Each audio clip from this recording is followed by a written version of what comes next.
So welcome along, everyone. My name's Chris Muse. I'm the Managing Director of Parish Online, and today we're going to be having an Insights session. So Insights are new webinars that we're starting to do just to highlight different areas of our products and to give you a bit of insight into what we're doing, see how we make this stuff up. So today we're going to be covering the email service that we have as part of our website product. And Wendy, just a side note, if there's noise coming through on some people, could you go through and mute them as well? A little bit of housekeeping. We are going to record this session. We'll probably shorten it, crop it up a little bit, and make sure that it's a bit more concise than this hour session. And we are going to put this onto our YouTube channel and into our knowledge base for particular parts of it. The slide deck is only a few slides, so we probably won't end up sharing that because that'll just be part of the video. Hopefully we'll have time for Q&A at the end, so I'm going to rattle through this to try and deliver as much as I can to you. If you've got any questions, there's a Q&A button in the Teams viewer, and put your questions into there. I probably won't be looking at them as I go, but we'll take a look at them and hopefully we've got some time at the end. And if I'm not too hungry, I might even hang around a little bit later as well, but we'll see how we get on. I've only had a few biscuits mid-morning. So again, welcome along. It's great to have such a good number of people on this session. So today we're going to be going through, by the way, this is going to be a 1 hour session, maybe a little bit longer. We're going to explain our email service, explain how to use the application, and by doing that, we'll look into the key features. So looking at how you can use the email, folders, rules, calendars, a few other bits and bobs that might come up along the way. We'll look at some of the admin features. So many of you will be admins for your Parish Online email. But some of you will be just users. So this is kind of just for your information. You know it exists and your admin will be able to do it. And then we'll look at some of the other bits and bobs that we've got as part of this new service as well. And connecting it to other third-party apps. We'll cover that in a bit of a summary, but if we get any extra time for it. Looking at the invites, we've got about a third split of existing Parish Online customers. We've got a third who are interested and a third who are, just looking for something to do at lunchtime, which is great. So you're all welcome, and let's get on with it. So Parish Online started off as a piece of mapping software, as hopefully a lot of you will know. We've got over 2,500 subscribers to our mapping software, and over time, we then developed into more of a IT, in inverted commas, company, really helping parishes with the tools that they need to get on with their job. So we fell into providing parishes with websites and then subsequently their email with gov.uk domains, and then also subsequently shared cloud storage for online editing of your documents. So what we're really trying to do here is empower you as a organization to have the right tools to do your job. As an overview, we really didn't think that it's right that you as an organization, a tier of government, were using kind of scrabbled together technology, using a Gmail account, using your own personal Dropbox, councillors using their own email addresses. It felt too informal for us, and so any service that we produce is aiming to really make you punch above your weight. So we want you to have the same kind of tools and services that a higher tier authority would have. So when we do any of these services, that's what we have in mind, is we want to empower you with this tech. So September 2022, we launched our website service, and that allowed us to provide a gov.uk looking style website for you. And as part of that, we mandated that you have a gov.uk domain for that website. We knew it was best practice, so we greased the wheels for that. We said, right, we're going to make you have a gov.uk, but we're going to pay for it as well. So don't worry about it. And so to date, we've registered over 230 gov.uk domains. So that, and the vast majority of those were parishes coming from informal Gmails, Yahoos, AOLs, that kind of stuff. So we're really proud of that, and it's helping the sector as a whole improve its professionalism, its security, its resilience, etc., etc. September 2022, we launched the service, and we said, well, some parishes will want an email service as well, and so we produced an email server and started providing that mailbox, and we ended up with over 1,000 gov.uk addresses on that server. But like with all things, technology changes and our desires change, and we want to give you the best thing possible. We decided to decommission that server. So our Parish Online email server version 1, we decided was going to die this summer. A few reasons for that. We didn't like it. It was fine, but it had an ugly webmail user interface. It had good security, but it was basic security. And it had a level of spam protection that was acceptable, but not, the best. So, and there were no other extra features to it of note. So we thought there was room for improvement there. So we did our research, and we partnered with an organisation to produce a better mail server. And that's where our version 2 came along. So for our existing customers, you may have heard us bound around the word Zoho recently.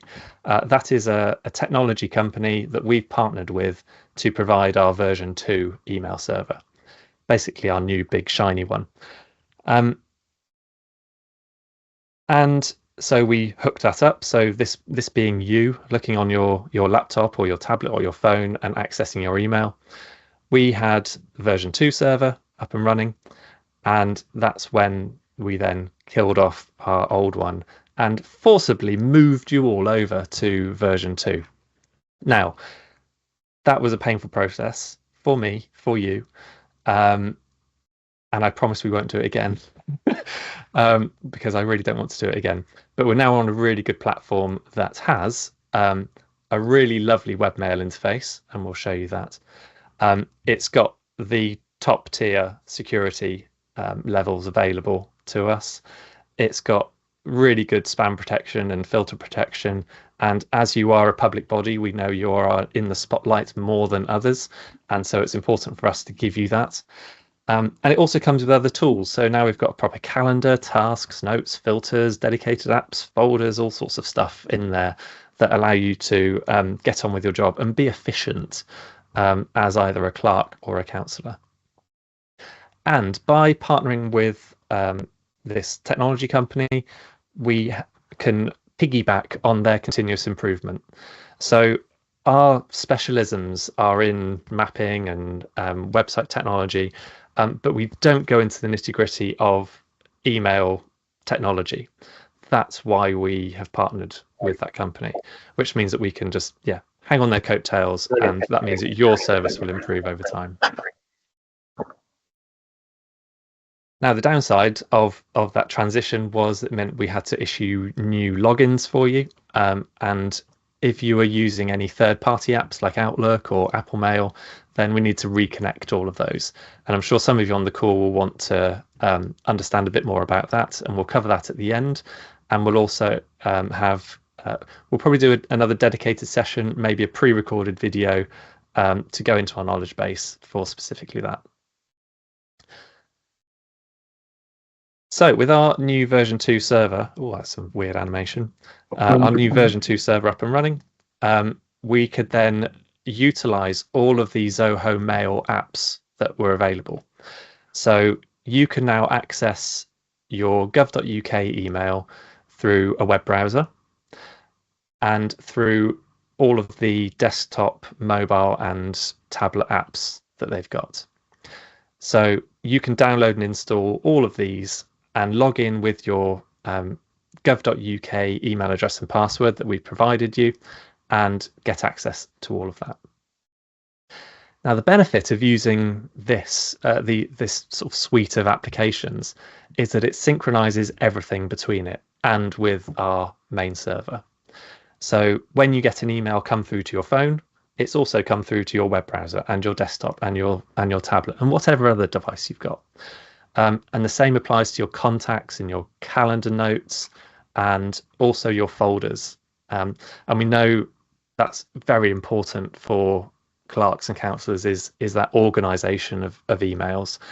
And so having that synchronisation of folders, you go and create a new folder on your phone, it's going to appear when you log in on your computer as well. So we're really happy with this new setup. Obviously, there's a learning curve to it. That's why we're here. And we think it's going to go from strength to strength and really help you with your day-to-day job.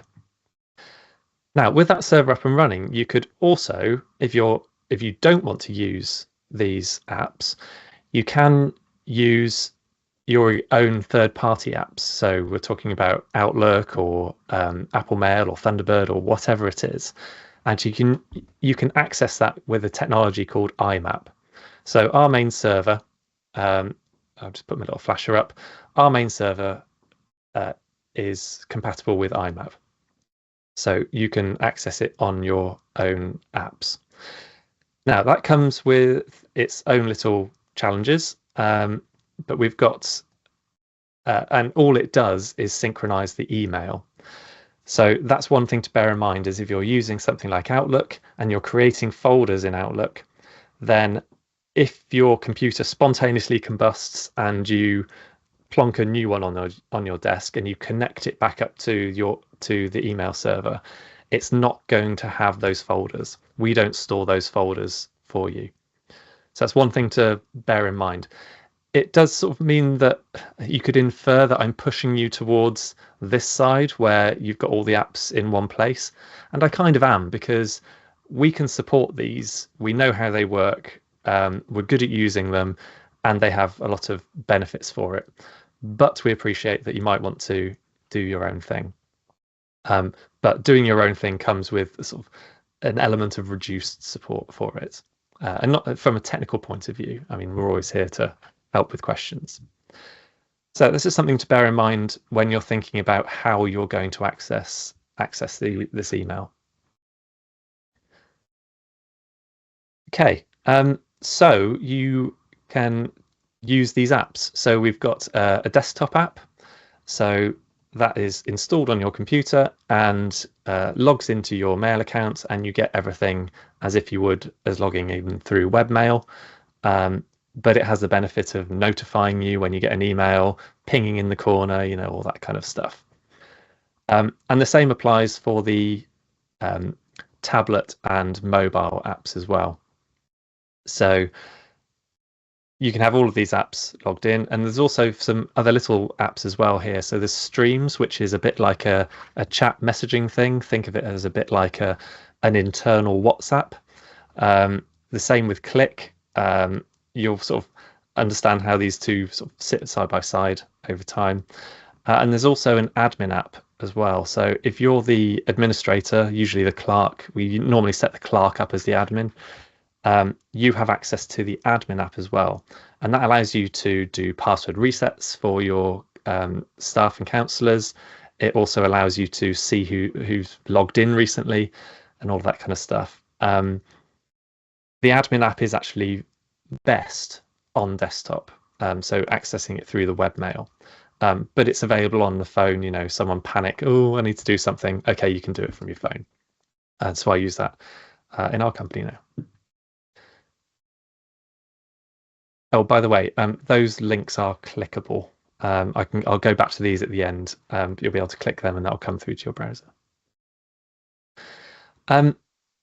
As part of this partnership with Zoho to give you this new mail server, they had a lot of additional products as well. and that's what I was alluding to earlier with the cloud storage, shared online editing of documents, workflow management, approvals, all this kind of stuff. Internally, we call this the Aldi version of Microsoft 365. It's not a particularly endearing term, but it's kind of alluding to the fact that this has all the kind of things that we think a parish council need, but without the cost overhead of a larger system like Office 365. So we've actually had quite a few parishes take this up and start utilizing this as their corporate system rather than Office 365. And we're talking about it's about half the price of 365. But if you don't have that, then by default, you get our default mail service. So when you sign up to Parish Online websites, we said that you have 20 mailboxes as part of that service, free with your subscription, and that gives you 5 gigabytes of email storage.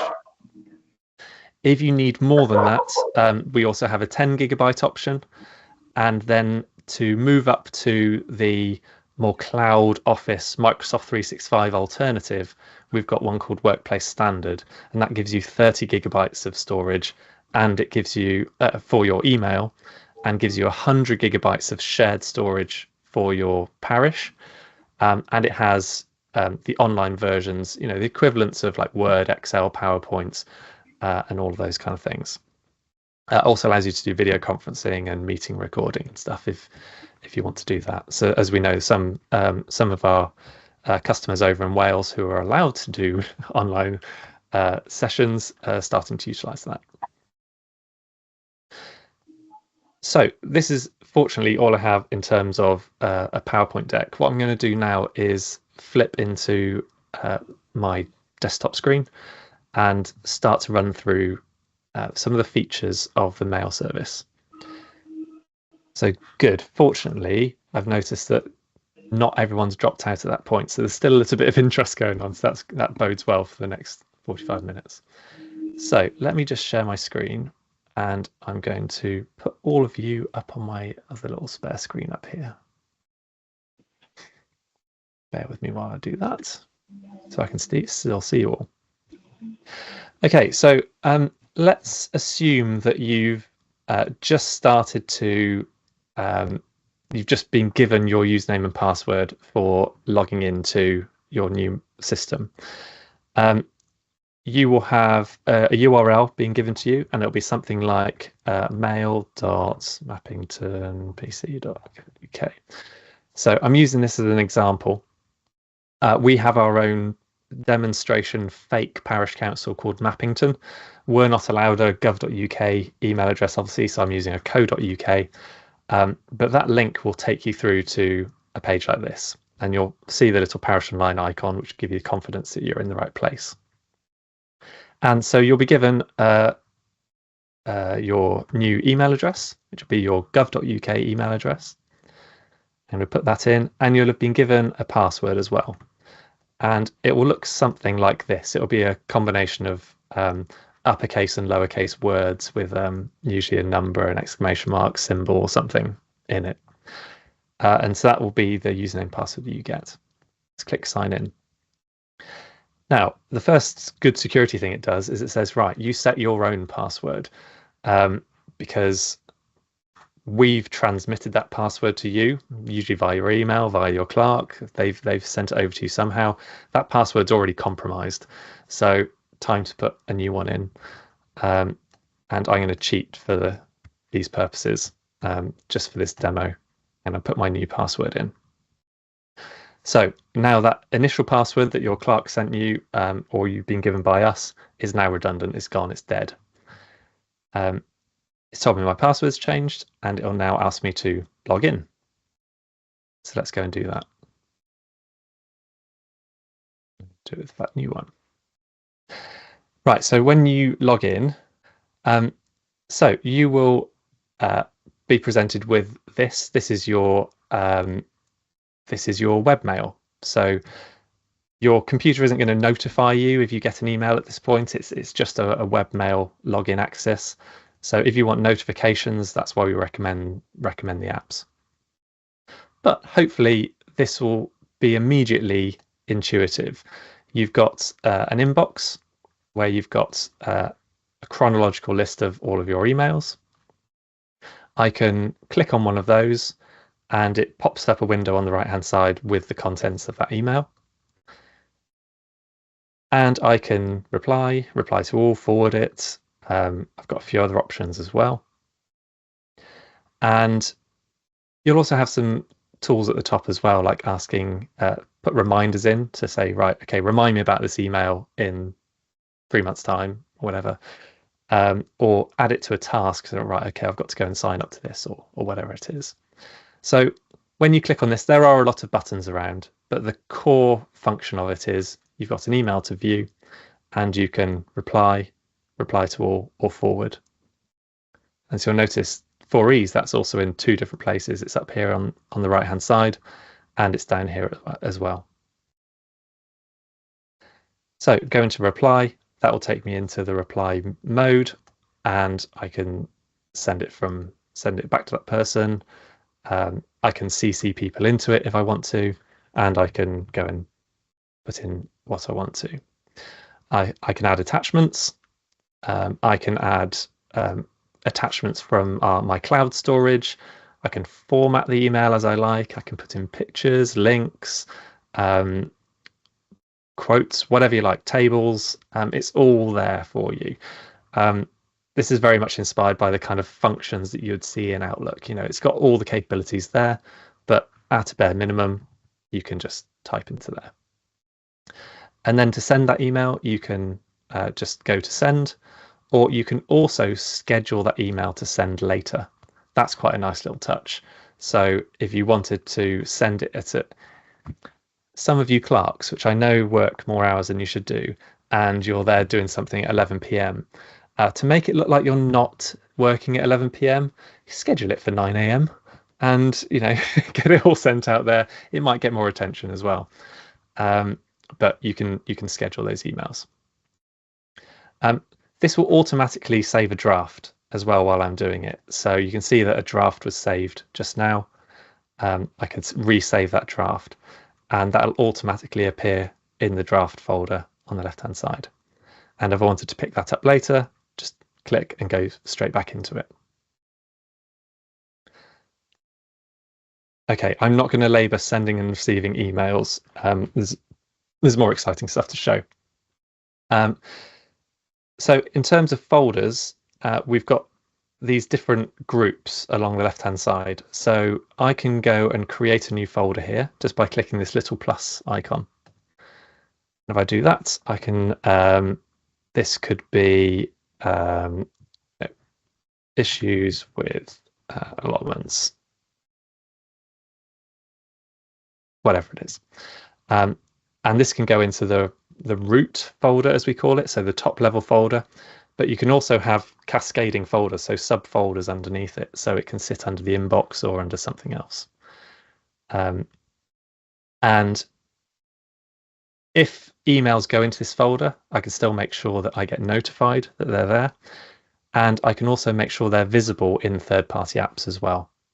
So remember I said that if you're creating the folder in that third-party application, it's not going to be stored on our server, but the other way around it will. So if you're doing it directly from our service here, then it will.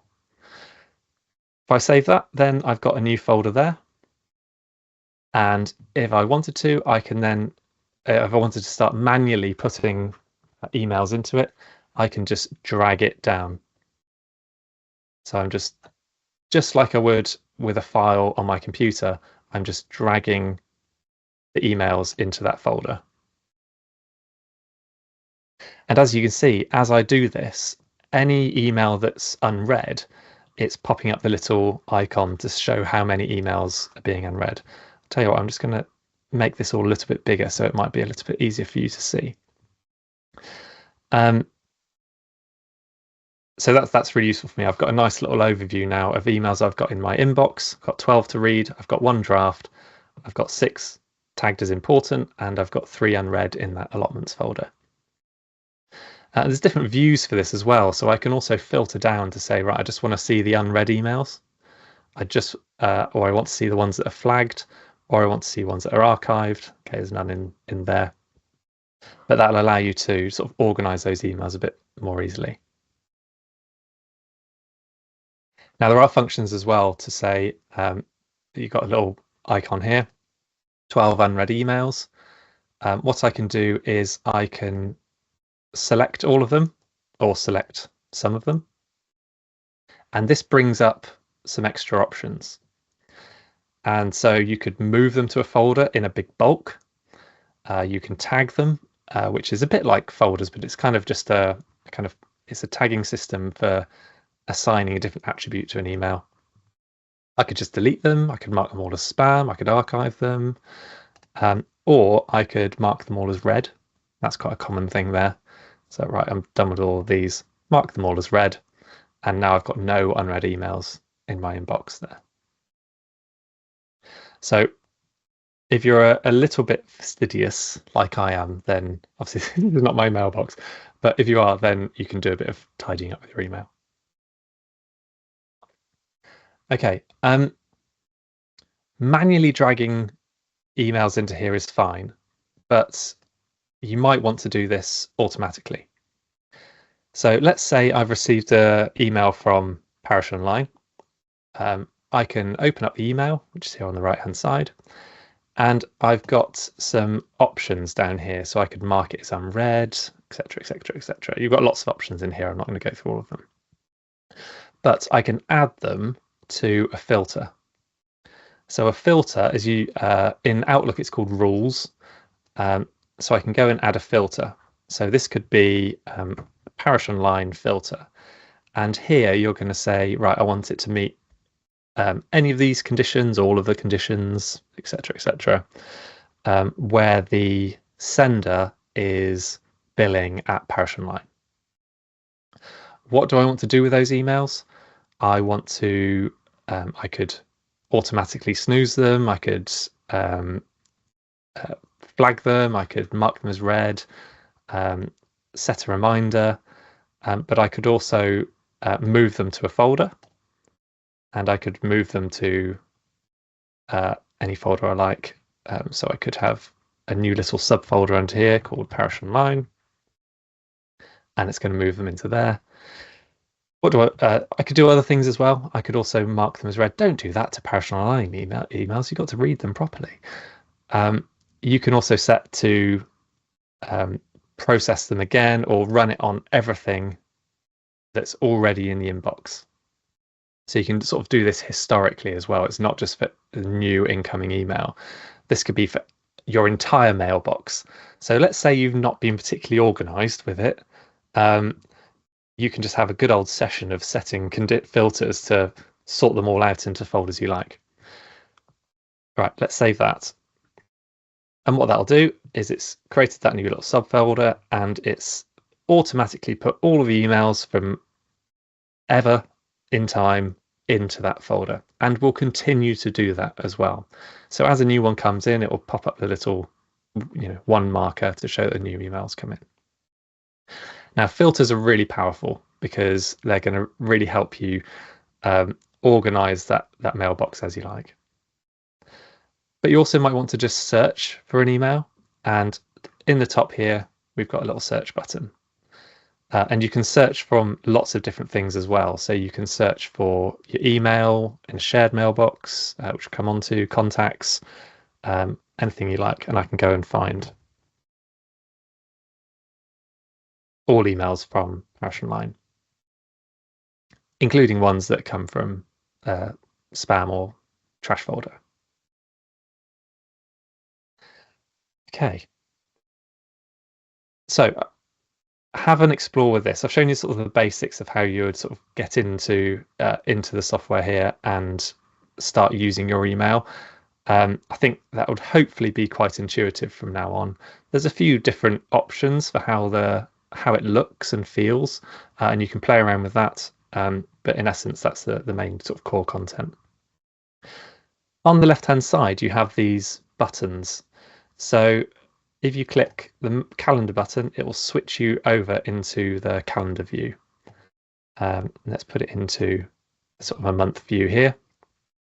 and it brings you up a normal calendar. So again, if you were equating this to Outlook, very similar. You've just got your mail, then you've got your calendar, you've got tasks, and you've got notes and contacts. And from here, I can go and create a new event, put the timing in, all that kind of stuff, location, invite people, make it a meeting, and save it, and that's added it into the calendar. That will synchronize to my phone, and the Zoho app will notify me when I have an event coming up. I'll skip tasks and notes. Hopefully they'll be quite intuitive. If you want to have an explore of those, we'll maybe do those in another session. But you've also got contacts here as well. Now, if this is a brand spanking new mailbox for you, then you're not going to have many contacts. You can import contacts from other sources. So you can bring them in from a file you've downloaded or another account. And that's a good way to sort of bump start your contact list so that as you start to type new emails in, it will start to autocomplete. And it's not doing it for me here because I haven't got any friends.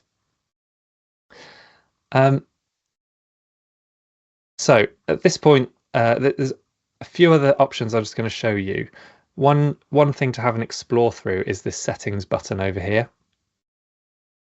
If I just click on that, it brings up basically your settings for your account.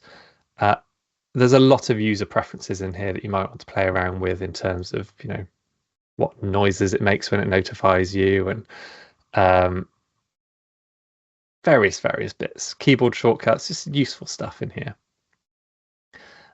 You can also make sure that it's set so that you can access it even if your internet is off. It will store all of the emails on your computer. But also the desktop app does that.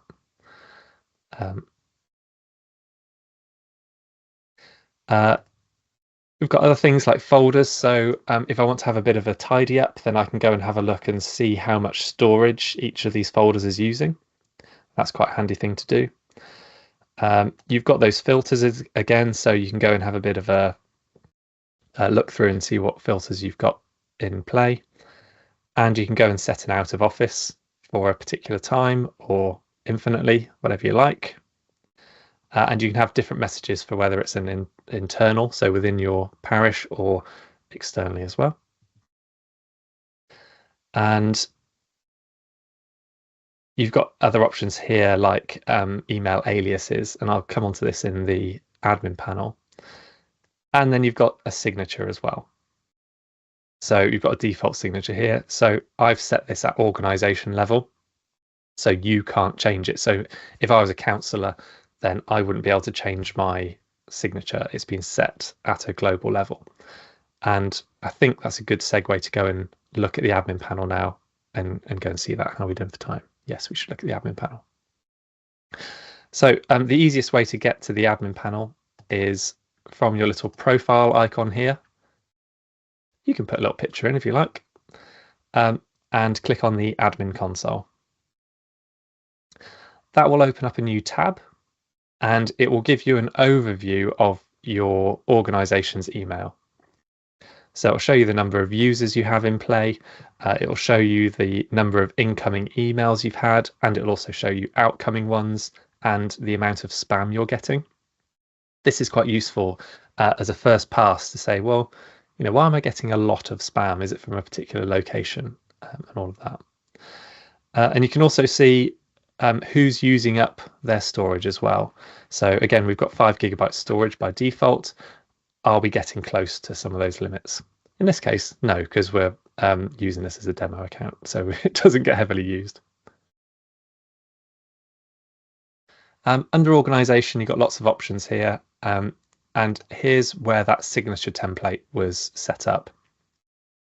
This is really useful if you have an organization level email policy, putting all the stuff at the bottom, so you don't have to rely on each individual setting the same signature.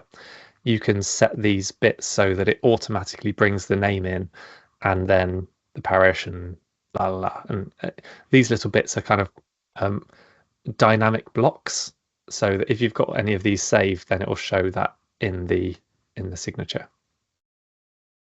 So I'd certainly recommend using that signature template because it just makes all of your email accounts consistent from day one. Under users, we've got, as you can imagine, a list of users. And let's say Wendy is, it shows that she's never signed in. So what I can do here is I can go to more actions and I can change password.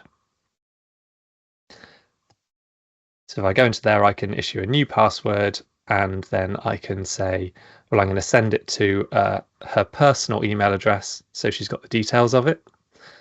And once she's been sent that email, I want her to set a new password as well. And if there's any particular issue, like so Wendy goes, oh yes, but accidentally I wrote it on a whiteboard and now everyone knows it, you can also tick the sign out from all devices. And that means if anyone has maliciously logged into a mail account, it will immediately sign them out of that as well. And while I'm here, we've got two-factor authentication. So if Wendy had set up two-factor authentication, she's having problems with it, I can reset it here as well. That means that when she next logs in, she'll be able to try it again. So you've got a lot of functionality in here. Now, let's also say that Wendy is having trouble because people aren't spelling her very simple surname correctly. I mean, I have more of a problem with that. People either drop the E or they do it like the band name, whatever it is. So you want to be able to provide an alias for the email. So what I can do is I can go into mailbox settings and email alias, and I can say that Wendy can just have Wendy at Mappington and add that. Now that is not a new mailbox. All that is an alternative name for Wendy's mailbox. Now you'll hear this on like radio too occasionally. If you've got like Ramesh Ranganathan, he doesn't say email Ramesh Ranganathan at radio2.co.uk or whatever it is. He'll say it's Rom instead. It's simpler for people to type in. So you can kind of do the same thing where Wendy can have Wendy at instead. Now her normal email address is wendy.bates and the way she'd log in is the same, and that's her official email box, but she can also have that as well. Now, to take that step further, what if Wendy is the chair? I don't want Wendy to have two emails to log into. I just want that if someone emails chair at Mappington Parish Council, it comes through to Wendy. So let's do that as well. Good news, Wendy, you've been upgraded to chair. So that is email aliasing. It's a really useful way of not having to have lots of different mailboxes. You can just have one. And so anyone who's emailing Wendy Bates, chair, or Wendy, it's all coming through to one mailbox, the same mailbox. Hopefully that makes sense, but it's quite a nice little useful feature. If Wendy stands down as chair, we remove that alias and we assign it to someone else. Okay, now we're going to come down into groups. So there's two useful things in here for groups. I actually start with this one first. So shared mailboxes is kind of as it says on the tin. It's for more role-based emails. So if you've got something like allotments, you want someone to be able to email allotments at Mappington Parish Council. You don't want one person to have to log into that as well as their own one. You want it to be shared by maybe 2 or 3 people. You can go and create a new one here. So let's call this one allotments. And I want everyone to be able to email this, so members of the public can email it. And then I'm going to add some members to it. So these can be internal or external. And so I want me and Wendy to receive these allotments emails. And actually, I'm going to add the clerk into that as well. and I'm going to make the clerk the moderator for it. So it's usually good to have a moderator, so someone who's kind of in charge of that shared mailbox. Let's go and create that. That's created. Now, those 3 users now don't need to do anything, but when they log into their own mail, as well as having their own their own mailboxes, they'll now also have this shared mailbox here. So I can see emails that have come in.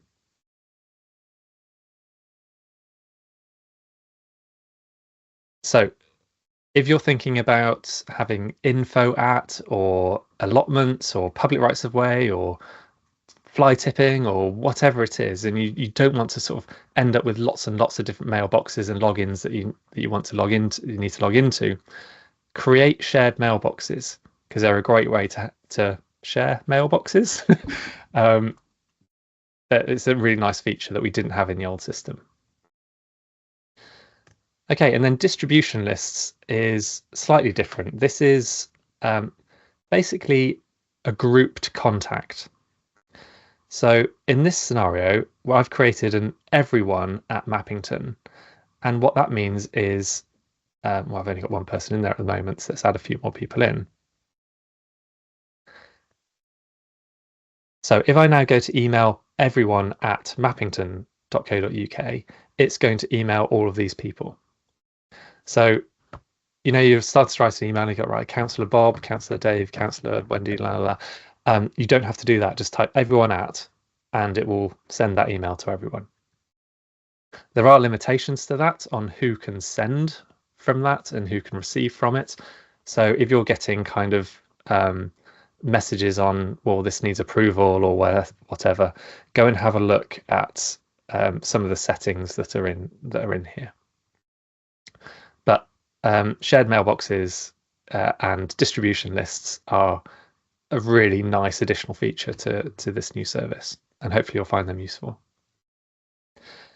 Okay, finally in admin features, I'm just going to go down to the security and compliance bit. This gives you a kind of swingometer for the best practice for security with your organization. It's got lots of really boring stuff in here, and I wouldn't expect you to go and look through all of this. We set up the vast majority of this for you. But there are some useful things like the quarantine. We've had a few cases where some parishes are not having emails come through, and it's because the firewalls and the security elements to to your email system is looking for suspicious activity. It's looking for emails that come from dodgy servers or not particularly well configured servers, which could be a security risk. And if it sees any of those, then what it does is puts them in a quarantine. So this is like having the social distancing for an email, and it will keep it there until you come and have a look at it and see whether it's worth delivering to the recipient. So this would be a good first port of call if you're having problems with any kind of delivery. There's a few settings in here you might want to have a look at, and there's a few other, the spam control things are quite useful as well. So let's say, for example, there is another organization that you email regularly and their server is not set up particularly well for email. You can, normally it would put them in the quarantine or it would put them in spam. What you can do is add them to an allowed list. So you can say, look, I know this is a dodgy mail service and I know they should know better, but let them in anyway. So this is up to you for how you want to approach that. You can do individual emails, or you can do whole domains, or you can even do particular IP addresses, but I probably wouldn't get bogged down in that just now. On the flip side, you can also block domains. So if you get a lot of complaints from councillors saying, well, we're all getting emails from a particular new scam that's come up, you can add their domain name to a blocked list. So again, just useful little functions that you can play around with in here. And I'll touch on this briefly, but under security, there's also domain display name verification. You might have seen recently that you get a an email pretending to be a counsellor saying, "Oh, could you just buy me 20 iPhone cards, gift cards, because I'm in a bit of a pickle," and it rings a little suspicious bell with you, but go, "All right, yeah, he's in a bit of trouble. Let's sort him out," and you send him loads of money. This will help. So what's happening there is their email address is any old rubbish email address, but they've said, "My name is Councillor Bob." And so when you receive the email, it comes up as Councillor Bob. And you go, "Oh, Councillor Bob's emailed me." And you don't think to look at the actual email address that's come through. First of all, do that. Make sure you look at those the actual email address. But there's some settings in here that you can play around with to stop that spoofing. Okay, we're running out of time, but there are a few other things in here as well that you might want to look at. If you get FOI'd, we've now got a data subject request function here. So this will allow you to scan your email system for keywords or a block of time emails in time. Just a really useful feature to help with when things hit the fan. And we've got lots of bits and bobs behind the scenes that help with that.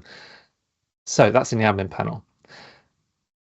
Now, I've just shown you all of the kind of native apps, as going back to the slide deck where I showed you all the Zoho things.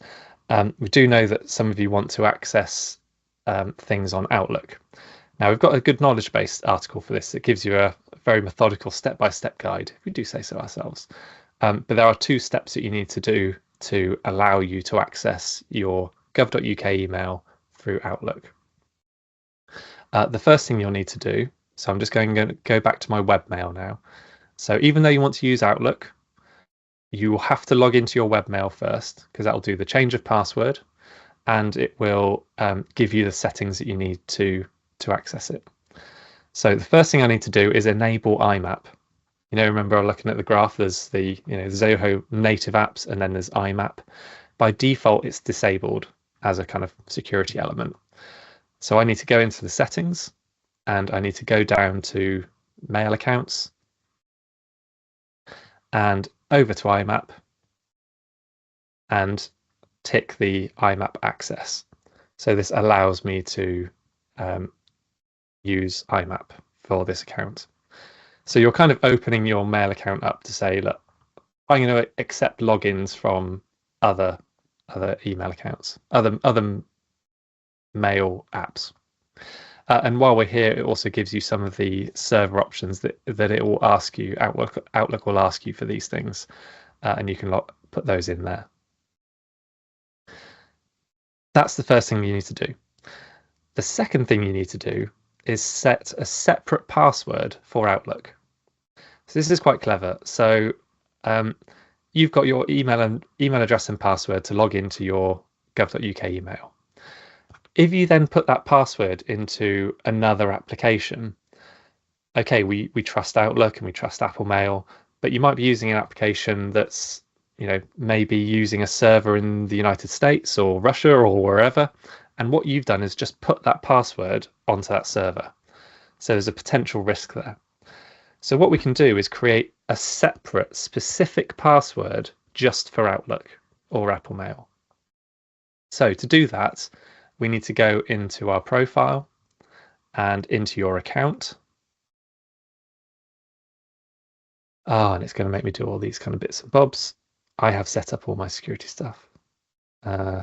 Don't know if you can see that, but I just need to press the number that shows up on my phone, and then that logs me in. And I go under security, and I've got app passwords. So application specific passwords. It's good, generate a new one. So I want this to go to my Apple Mail and click generate. And it gives you this other password. So you need to jot that down at this point because it will disappear and then you will never see it again.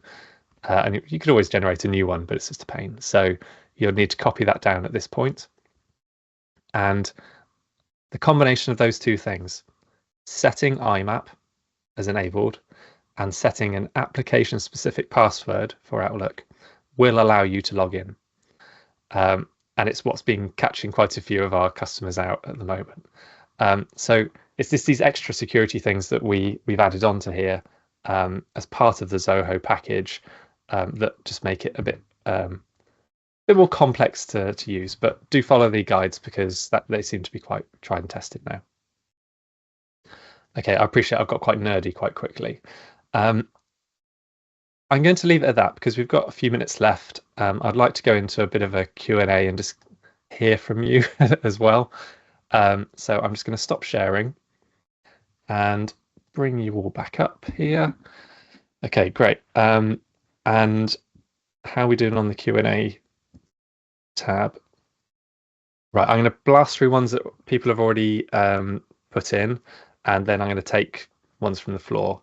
So Don, can you have multiple admin users? Yes, that can be set. And you can also set ones that just look at spam or just look at user accounts or help desk or whatever.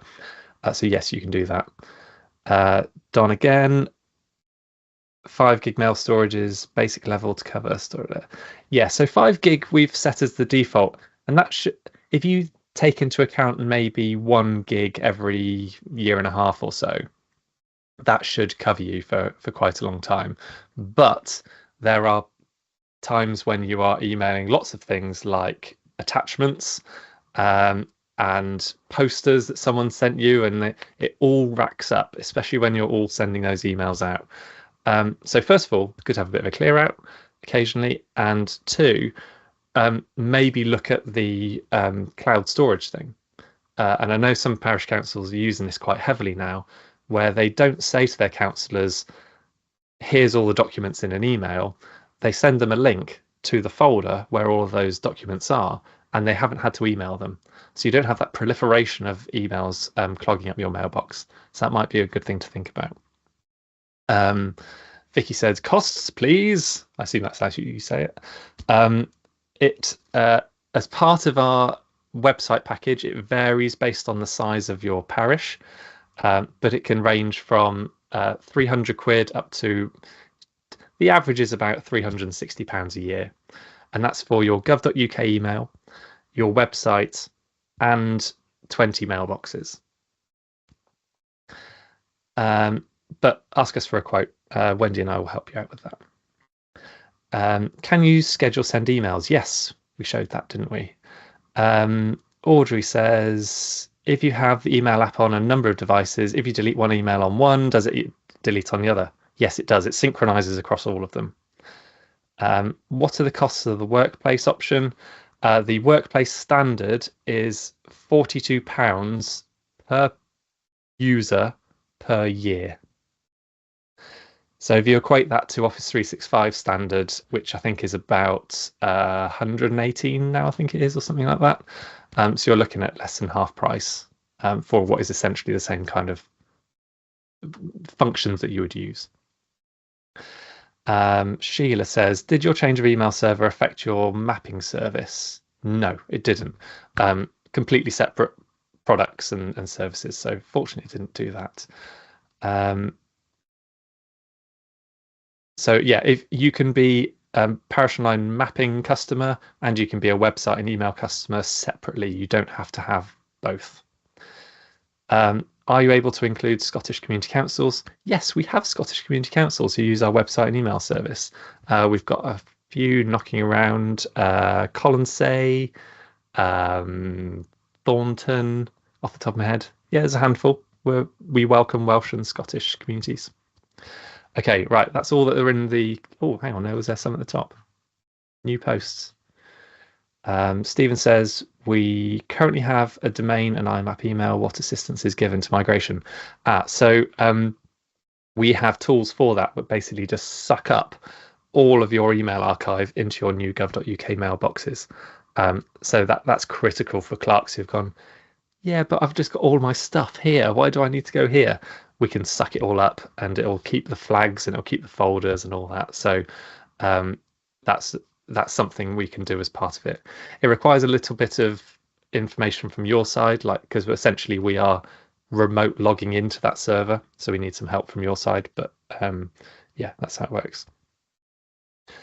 The Clerk says, can you add a signed signature Do you mean like a little squirrely jobby? That would just be an image. I think that would go into the signature. If that's not what you meant, drop me a message. Okay, Linda says, I've been given my new gov.uk email address and password, but when I log in, it doesn't recognize email. Am I missing something? Yes, probably. Drop us a support email address and we'll take a look. Ian, what if you don't want to use Zoho at all? You don't have to. So our website service is the website and email packaged together, but you can opt out of our email. So we have website customers who use Office 365, and all we need to do on our side is change a few settings, and that makes your gov.uk UK domain applied to your own Office 365 account. So you can just kind of say, yeah, all this Zoho stuff's great, but I don't want it. I want to use Google Workplace, or I want to use Office 365, or I want to carry on with another provider. That's absolutely fine. We don't mandate it. We can support other ones, and we just let you opt out of it, essentially. I'm confused because you just said I had to go into it in order to enable Outlook. Oh, sorry. Okay, that's a different thing. Sorry, Ian. So if you don't want to use Zoho at all, you don't have to use Zoho at all. All you need to do, well, our server is using the Zoho services. So you have to log in to enable IMAP, to set an app password, and then go and use Outlook or whatever you like. And then you never have to touch the Zoho interface. I think hopefully that should answer it. Right. Quickly going down here. So David says, I have the gov.uk email address on Outlook on an iPhone, but it will not access any of contact email addresses. Is there a solution? No. As we said before, the synchronization for IMAP is email. It's not calendar or contacts or folders, I'm afraid. Okay, right. I think I've covered all things. Oh, hang on, there are more. Crikey, yes, okay. Anne, I need to be helped to set up the gov.uk email. Can you help with this? Yes, drop us an email, support@parish-online.co.uk. Clark, the Clark website-wise, is there any training for adding things? We have lots of little online tutorials for it. So we don't have one-to-one training because we've got so many customers for it now.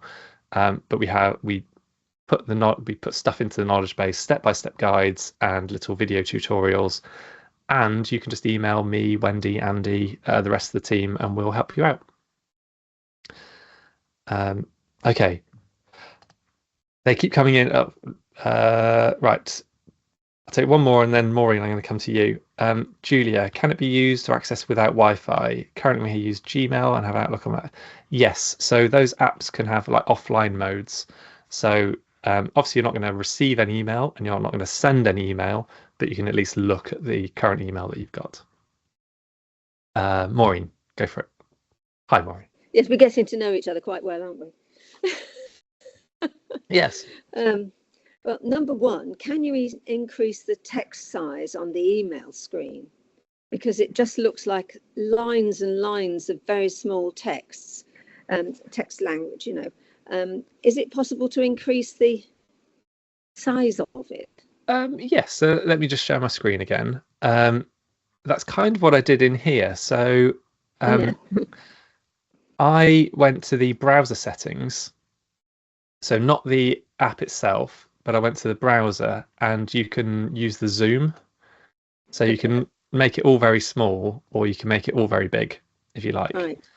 So that won't affect the font size in an email itself, but it will allow you to view it a bit more easily. I had a complete brain fart. I can't remember where it is now. Oh, here we are. It's down this appearance here. So no, that doesn't have an effect of the size. That's just a bit of playing around with the colors. So I would use your browser to change the zoom for that. Yeah, I'll agree with you. It is quite techy. If you're interested in that sort of thing, you'd have a whale of a time. The other thing is, I'm getting emails I'm getting messages saying an email's held for moderation, and it's waiting, and it can't be delivered. And I've got a few of those. Yeah, remember I was looking in the admin panel. There's that quarantine section. So if you drop me an email to remind me to show you where that is again, then I can show you exactly where to get that. Okay. And if it's happening for a lot of different emails, then we can set rules and allowed lists for it. Okay, one more come through, Alison. Even with housekeeping, 5 gig isn't much nowadays. Is it complicated for non-techie people to cope with cloud storage? I kind of defer that question to Wendy, really, if you want to unmute yourself, because Wendy works for Parish Online, but is also a clerk as well. And she's set herself up with all of the Zoho bits and bobs and is using cloud storage now. And I don't know, go on, Wendy, what do you think? It's with rubbish. my parish council, I haven't yet started using the cloud storage with them. We haven't had a need to it yet. But I would say if you're just adding a link into an email and saying to them, have a look in here, it's pretty simple for people to follow. Because I get pushback for having, we don't want extra email addresses. There's some of them on my council are really non-techie at a very high level. I worked in IT support for 25 years, so I'm happy with all of this, but I don't want to put off my few councillors that I've still got. But you're right, there's a balance, isn't there? There is. I've got 20 years of emails, and my mailbox for my parish council email is 2.5 gig on its own. So, obviously I'd have to thin mine out at the moment. It's on my own PC. But between even 5 or 6 councillors is not a lot each. It'll need quite a bit of managing. Oh, so this is 5 gigabytes per mailbox. That's a different thing. The implication was it was 5 between everybody. If it's each, no, we're not that mean, Alison. Come on. I don't know. That helps. No, 5 each makes more sense. Yeah. Okay. Let me quickly show you this. So this is the work drive thing. So if you go for the kind of package, the Office 365 equivalent, you get this package here where you can go and create a new folder. This is going to be very basic, or meeting documents, whatever it is. From here, you'll be able to have links to share stuff. I'm not going to get bogged down in it now, but you would have a sharing link, and then when the parish goes to it, then when the councillor goes to it, they'll be able to see it. We've got one example of that actually on our demo site. So on the very basic package then, where it says 5 gigabytes, that's per person. Yes, that's 5 gigabytes of storage for your email, not for cloud storage. No, but is that per councillor or in total? Yes. It's per councillor. Per councillor. So we give you up to 20 users, 5 gigabytes 5 gig each. Yeah. But it means you can do things like this. So here's a very silly example of a meeting, and instead of uploading all the documents to the website, you could have a link that takes you off to the documents that you've stored on the work drive. Okay. And that could be then shared off to councillors as well. But we'll do. We weren't intending on doing any of the workplace cloud storage stuff in this session. We'll do that probably in November. We've got a session on websites in October, and we'll do one on the cloud storage in November. I appreciate we've now run over time. I'm happy to carry on doing, but for those who need to dip out, I'll just sort of say thank you for joining this session. I hope you found it useful. If there's anything you think of just as you hit leave, just drop us an email and we can help you out. If you're interested in this for your parish, then yes, of course, we'll give you a quote for it.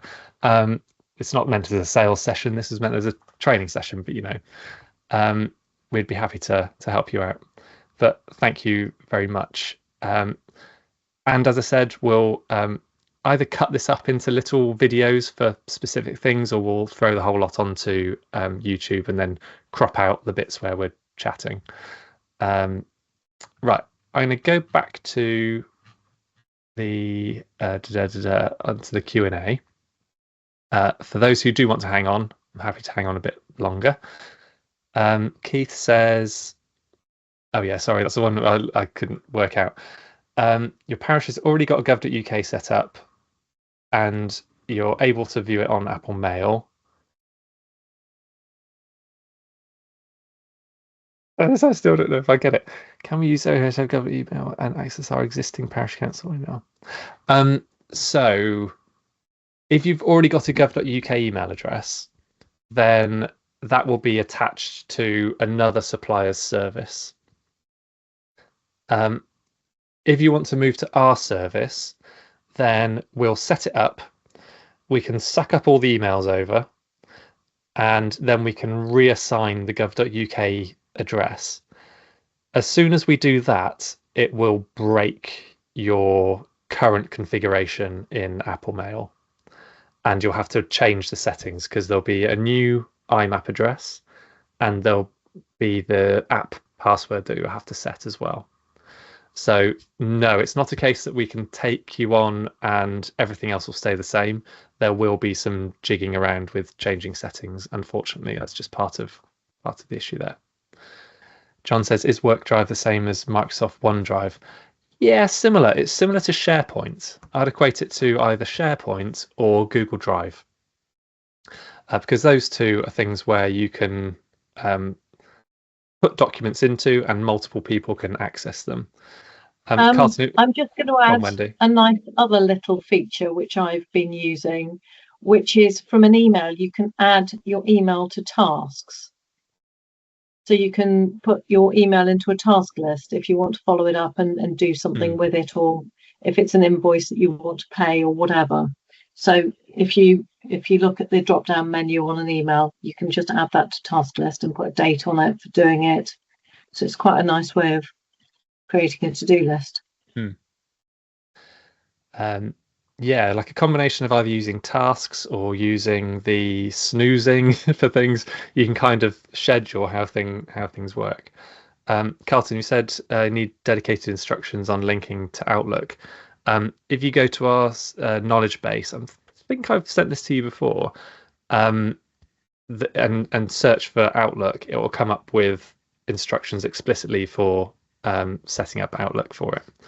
And the key things are enable IMAP, set an app specific password. Those are absolute musts. If you do not do those, it will fail, which might be what's happening. In terms of support, Wendy, myself, and Andy are always here to help out with things. So never be afraid to email us. We get a horrendous number of emails a year, but we like that because it's helping you out. We don't charge for our support. It's part of our subscription service. And we think it's right that we provide as much support as possible. Maureen, it's mostly Maureen at the moment. No, I'm joking. Oh God, don't laugh. Maureen, you're doing really well. Like you play yourself down for how capable you are. So you need to, yeah, you'll be doing one of these training sessions soon for everyone else. Right. Okay, we're starting to dwindle down now. If anyone's got any other questions, happy to take them now. Just shout out. If not, I think we'll finish up and I might go and get some lunch.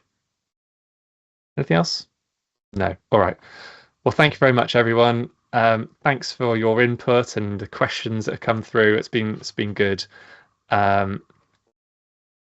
We'll do more of these again.